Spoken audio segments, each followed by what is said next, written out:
सवाल सबसे बड़ा यह है कि आखिर किसका होगा उत्तर प्रदेश। विधानसभा चुनाव के नतीजों के बाद यह तो साफ हो जाएगा, लेकिन नतीजों को अपने पक्ष में करने के लिए सभी दल अलग अलग रणनीति तैयार कर रहे हैं और इसी में से एक कोशिश है प्रबुद्ध सम्मेलन करने की। सपा और बसपा तो पहले से ही ऐसा सम्मेलन करके वोटरों को अपने करीब लाने और उनके करीब पहुंचने की लगातार कोशिश कर ही रहे थे। अब बीजेपी भी प्रबुद्ध सम्मेलन से वोटरों का मिजाज समझ रही है। ऐसे में सवाल यह है कि प्रबुद्ध समुदाय आखिर किसका साथ देगा।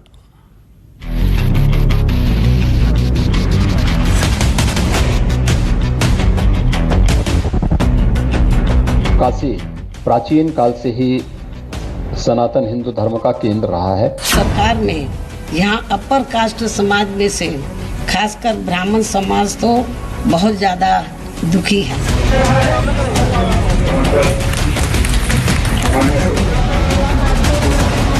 2022 में भी हम 300 से ज्यादा सीटें उत्तर प्रदेश में जीतेंगे। मुझ गरीब ब्राह्मण को जो जिनके घर में न कोई सांसद है, न कोई विधायक है, न कोई प्रधान है, न कोई जिला पंचायत है, उसको टिकट देके मजबा विधानसभा में चुनाव लड़ाया।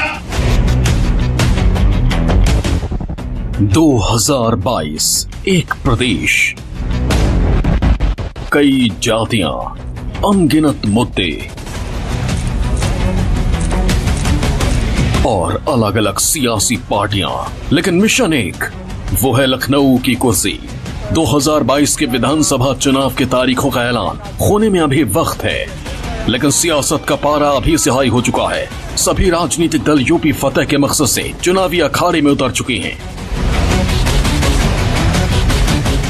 मजहब, जाति, शिक्षा और रोजगार जैसे मुद्दों से आगे बढ़ते हुए यूपी की पार्टियां प्रबुद्ध समुदाय पर आकर टिक चुकी हैं। यूपी की चुनावी महाभारत से ठीक पहले प्रबुद्ध सियासत यूपी की सरजमी पर अपनी चमक बिखेर रही है।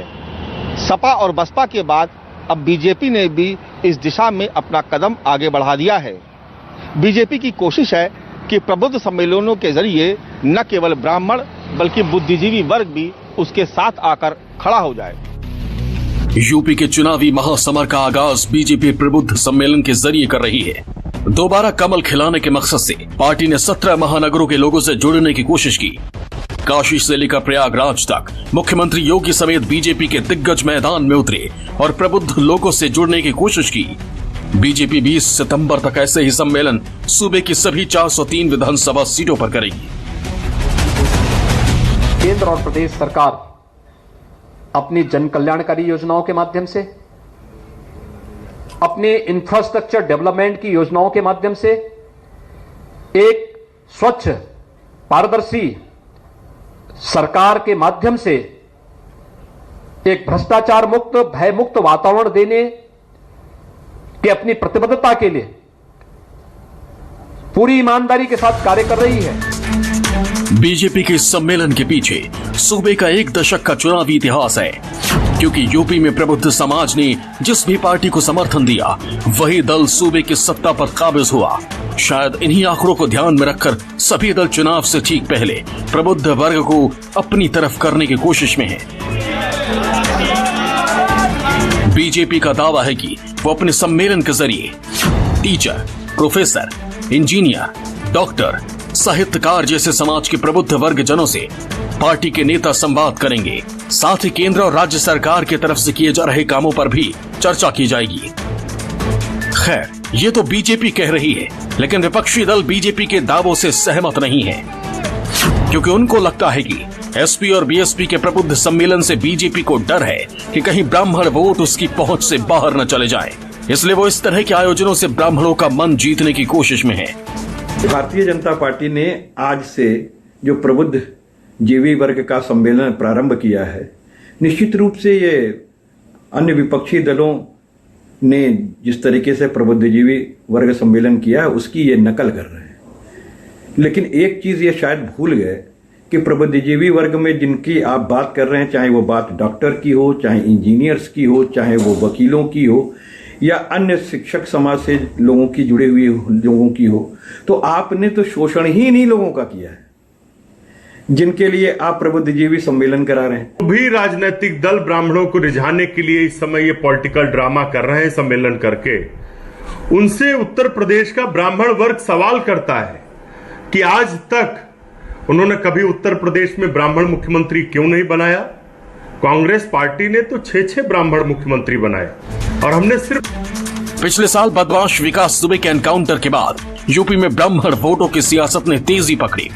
विपक्ष ब्राह्मणों पर अत्याचार के बहाने बीजेपी को घेरता था। बीएसपी प्रमुख मायावती सबसे पहले आगे आई और ब्राह्मण समुदाय की वकालत करने लगी। फिर सतीश चंद्र मिश्रा प्रबुद्ध सम्मेलन के नाम पर कई जिलों का दौरा करने लगे, जिसके बाद ब्राह्मणों के नाम पर प्रबुद्ध सम्मेलन की जोर आजमाइश शुरू हो गई। ब्राह्मण समाज के लोग इस पार्टी को यानी कि भारतीय जनता पार्टी को पूरा भरोसा है कि अब ये ब्राह्मण समाज के लोग जो इन्होंने पिछले चुनाव में इनको इनके बहकावे में आकर अपना वोट देकर इनकी सरकार बना दी थी पूरे 5 साल के लिए, अब वो पछता रहे हैं। लेकिन अब मुझे पूरा भरोसा है कि अब ये लोग इनके किसी भी प्रकार के बहकावे में नहीं आएंगे। जो राजनीतिक दल हैं उनसे मैं यही कहूंगा, अगर उनके अंदर हिम्मत है तो 2022 का विधानसभा चुनाव आने वाला है, वो जनता की अदालत में आए। और 2019 का लोकसभा चुनाव अभी हम उन सबको हरा चुके हैं और 2022 में भी हम 300 से ज्यादा सीटें उत्तर प्रदेश में जीतेंगे। और जो विरोधी इस प्रकार की साजिश कर रहे हैं उनको जैसे शाहीन बाग का नाटक करके कामयाबी नहीं मिली, वैसे किसान आंदोलन का नाटक करके भी कामयाबी नहीं मिलेगी। सियासत के बदले अंदाज बयां कर रहे हैं कि प्रबुद्ध के मुकाबले बाकी मुद्दों की धार या तो कुंद पड़ चुकी है या फिर बाकी मुद्दों का अभी सही वक्त नहीं आया है। इसलिए पार्टी अपना ध्यान ऐसे वर्ग की तरफ कर रही है जो पिछले काफी वक्त से हाशिए पर था।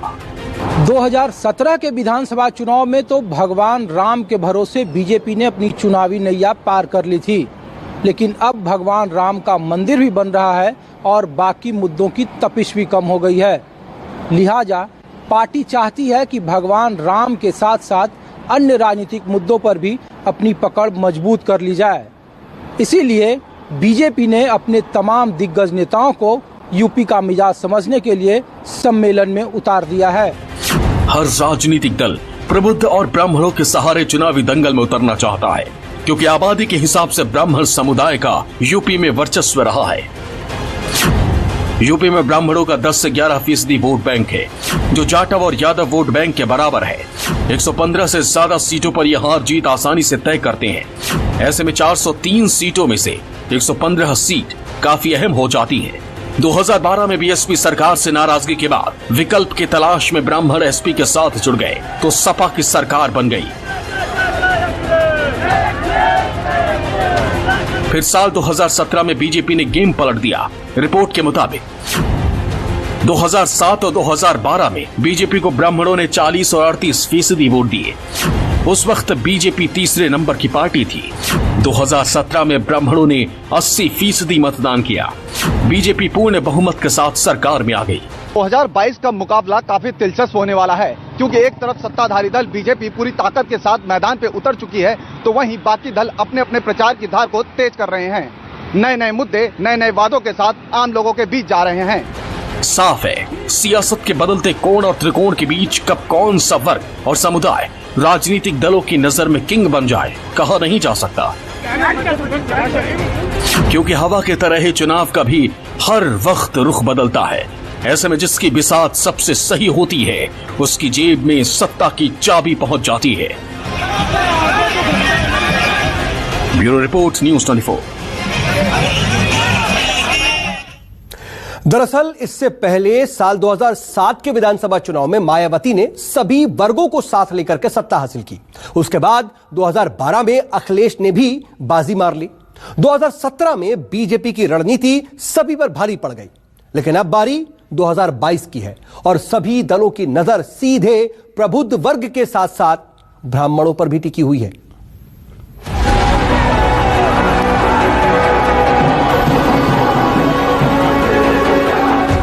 केवल काशी वासियों का बल्कि प्रदेश वासियों और देशवासियों का भी प्रतिनिधित्व करते हुए नेतृत्व प्रदान कर रही है। इसमें हमें भी राज्य की ओर से कुछ करने का योगदान प्राप्त होता है, तो इसको हम लोग अपना सौभाग्य मानते हैं।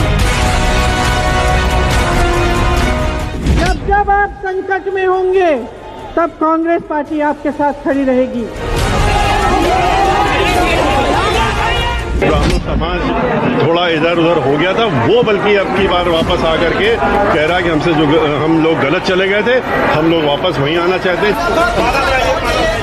ब्राह्मण संस्कार है, ब्राह्मण संवेदनशील होता है।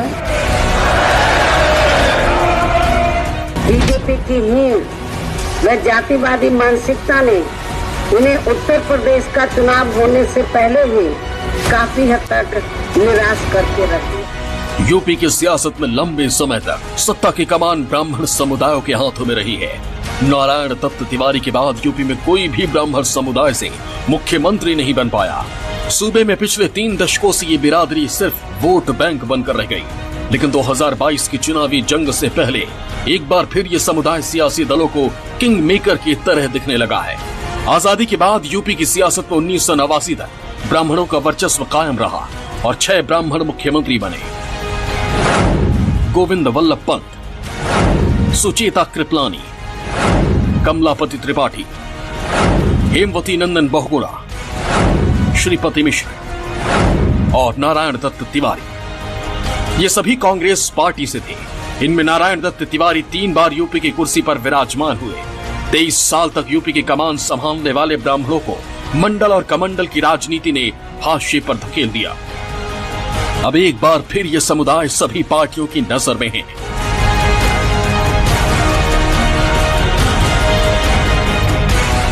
बीजेपी, कांग्रेस, एसपी और बीएसपी 2022 के चुनावी अखाड़े में जीत के लिए प्रबुद्ध और ब्राह्मणों के सहारे उतरे हैं। ऐसे में देखना यह है कि इस समुदाय का भरोसा कौन सी पार्टी जीत पाती है। यूपी की राजनीति में आजकल 2017 में राम लहर तो 2022 में परशुराम लहर का नारा बुलंद है और ये स्लोगन समाजवादी पार्टी का है।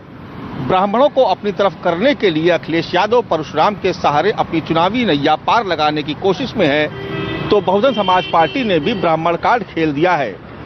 कांग्रेस भी ब्राह्मणों को अपनी तरफ करने के लिए कुछ ऐसी ही रणनीति पर काम कर रही है। यानी कोई भी पार्टी हो, सभी अपनी रणनीति के हिसाब से वोट बैंक की राजनीति कर रहे हैं। सबका तरीका भले ही अलग अलग हो, लेकिन मकसद एक ही है। हम आपके साथ हैं, हम आपके साथ हैं। बीजेपी सम्मेलन के जरिए प्रबुद्ध और ब्राह्मण वोटों की सियासत कर रही है। वहीं एसपी सत्ता में वापसी के लिए परशुराम की मूर्ति और प्रबुद्ध सम्मेलन कर रही है। मायावती ब्राह्मणों के सहारे अपनी चुनावी बैतरणी पार करने की कोशिश में है। प्रियंका गांधी ने संगठन को सक्रिय करने के लिए कुछ ब्राह्मण नेताओं को अहम जिम्मेदारी दी है। सभी का मकसद 2022 के नतीजे अपने पक्ष में करना है, फिर चाहे उसके लिए किसी भी रास्ते से क्यों ना गुजरना पड़े। Bureau report, news 24।